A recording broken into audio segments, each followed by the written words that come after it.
अभी और कितना दूर जाना है, मुझे बहुत दर्द हो रहा है, अब मुझसे चला नहीं जा रहा। देखो तुम चिंता मत करो, कुछ नहीं होगा, बस थोड़ी हिम्मत रखो। मेम साहब, मेम साहब, आपसे हाथ जोड़ के विनती है, हमारी हमारी मदद कर दीजिए। वो क्या है ना, हम आज सुबह गांव से आए हैं और मेरी बीवी पेट से है, इसका इलाज होना था। वो गांव में ना डॉक्टर ने कहा था कि इसके पेट में बच्चा जो है ना वो पलट गया है, शहर में ही इसका अच्छे से इलाज हो पाएगा। हमें रहने के लिए एक दिन के लिए छत चाहिए। आप हमें अपने घर में रख लीजिए, बस एक दिन की बात है, कल सुबह हम चले जाएंगे।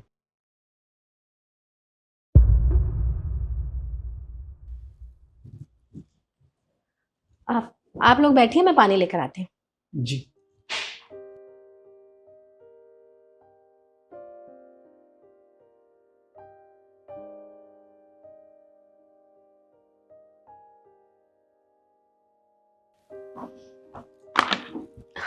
पानी पीजिए।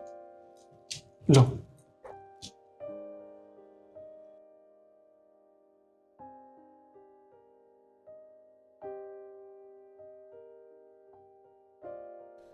मेम साहब, आपका बहुत बहुत धन्यवाद, जो आपने हमें एक रात के लिए अपनी छत दी। अरे कोई बात नहीं, ये सब बोलने की कोई ज़रूरत नहीं है। वैसे तुम लोग यहाँ पे किसी के घर आए थे, किसी से मिलने आए थे, या किसी के रेफरेंस से आए थे? जी मेम साहब, वो क्या है ना कि यहाँ शहर में हमारे बड़े भाई रहते हैं।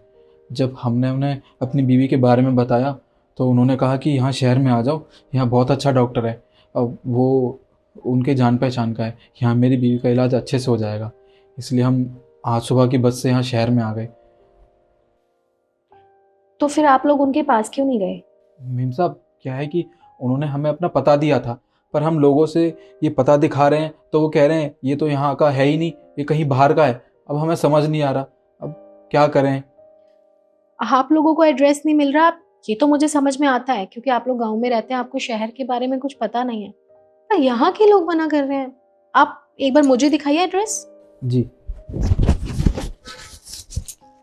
ये लीजिए।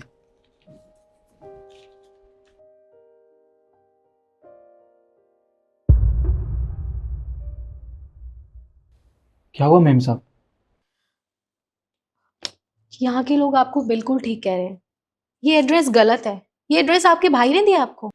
जी हाँ, ये पता हमारे भाई ने हमें दिया है। वो हमारी बात हुई थी, कल ही बात हुई है उससे। ये गलत कैसे हो सकता है? ऐसा नहीं हो सकता। बात कैसे हुई थी? क्योंकि जो इसमें मैं फोन नंबर देख सकती हूँ, ये तो फोन नंबर भी गलत है, ये तो यहाँ का है ही नहीं। क्योंकि मैं यहाँ पे पिछले 10 साल से रहती हूँ, मुझे यहाँ का सारे एड्रेस पता है, हर एक जगह पता है। तो ये दोनों ही चीजें गलत है। मेम साहब, ये तो आप हमारे भाई के लिए गलत बोल रही हैं। देखिए, वो हमारे साथ ऐसा नहीं कर सकता। ये पता बिल्कुल ठीक है। गलत मैं नहीं बोल रही, गलत आपके साथ हुआ है। आपके भाई ने आपको गलत एड्रेस दिया है ताकि वो लोग आपसे कभी मिल ही ना सके, आप लोग उनके पास कभी जा ही ना सको, क्योंकि वो आपसे ना कोई रिश्ता ही नहीं रखना चाहते। जैसे आजकल सब करते हैं ना, वो किया आपके भाई ने आपके साथ।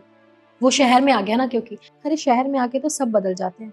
आप लोग गाँव में रहते हैं, वो यहाँ पे आके एक बड़ा आदमी बन गया, अच्छे पैसे कमाने लग गया है, तो वो आप लोगों से कोई रिश्ता क्यों ही रखेगा?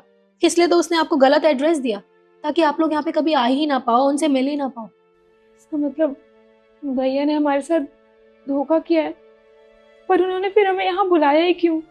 उनके लिए कितना कुछ किया हम लोगों ने, और जब हमें उनकी जरूरत पड़ी तो उन्होंने हमें धोखा दे दिया।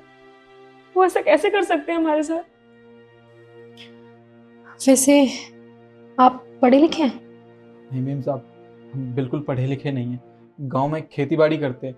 वो हमारे माँ बाबू जी ने ना हमारे बड़े भैया को पढ़ाया लिखाया, इसलिए ताकि वो घर को संभाल सकें। पर वो यहाँ शहर में आके हमारे साथ ऐसे करेंगे, हमें तो मालूम नहीं था। अरे उनकी वजह से माँ बाबू जी ने हमें नहीं पढ़ाया। आज हमें पढ़ाई का महत्व पता चल रहा है। अगर हम पढ़े लिखे होते तो अपनी बीवी का इलाज करवा पाते।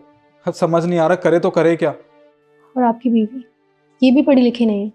नहीं मेम साहब, जब हम पढ़े लिखे नहीं हैं तो हमारी बीवी कैसे पढ़ी लिखी होगी? देखा तुमने, पढ़े लिखे ना होने का नुकसान। अगर तुम पढ़े लिखे होते ना, तो आज यहाँ पे अनजान शहर में धक्के नहीं खा रहे होते अपनी इस बीवी की ऐसी हालत को लेके। तुम्हें पता है, तुमने तो अपने भाई के बारे में सोच लिया कि उसे पढ़ा लिखा के एक बड़ा आदमी बना लोगे, अच्छे पैसे कमाएगा, घर का ही भला होगा। लेकिन उसने आप लोगों के बारे में नहीं सोचा। वो तो उस छोटे से गांव से निकल के शहर में आके आप लोगों को भूल गया। आजकल ना ऐसे ही होते हैं, अपनों पे भी भरोसा नहीं किया जा सकता। पर खैर छोड़ो, अब जो हो गया सो हो गया, उसे हम बदल नहीं सकते। हिम साहब, हमें तो समझ नहीं आ रहा हम क्या करें। ना हमारे पास पैसे अपनी बीवी का इलाज करवाने के लिए, और कुछ समझ भी नहीं आ रहा। हमारे भाई ने पता भी गलत दे दिया, हम उससे मिल भी नहीं सकते, तो करें तो करें क्या। तुम 1 मिनट रुको, मैं आती हूँ। 1 मिनट।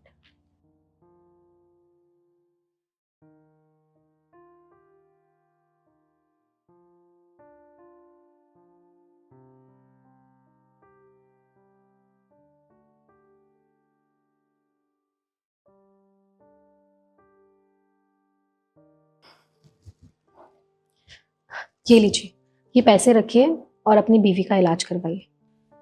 मीम साहब, पर ये पैसे आपके हैं, हम आपसे ये पैसे कैसे ले सकते हैं?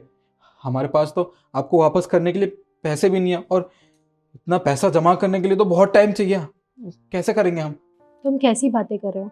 अभी इन पैसों की ना तुम्हें सबसे ज्यादा जरूरत है, और पैसों से ज्यादा ना इंसानियत जरूरी होती है। तुम ये पैसे रखो और अपनी बीवी का इलाज करवाओ, और जब तक इसकी डिलीवरी नहीं हो जाती ना, तुम लोग इसी घर में रहोगे हमारे साथ। ये लो, रखो। मीम साहब, ये पैसा आज नहीं तो कल हमें वापस करना है, हम कैसे करेंगे? अच्छा ठीक है, कोई बात नहीं, तुम मुझे ये वापस कर देना। तो जब तक तुम्हारी बीवी की डिलीवरी नहीं हो जाती तब तक तो तुम यहीं पर हो, तो मेरे घर का छोटा मोटा काम कर देना, और जो मैं तुम्हें पैसे दूंगी ना, तुम उसमें से कटवा लेना, ठीक है? जी मीम साहब, आपने आपने ये पैसे दे के हम पे बहुत बड़ा एहसान किया। आजकल आप जैसे लोग बहुत कम देखने को मिलते हैं।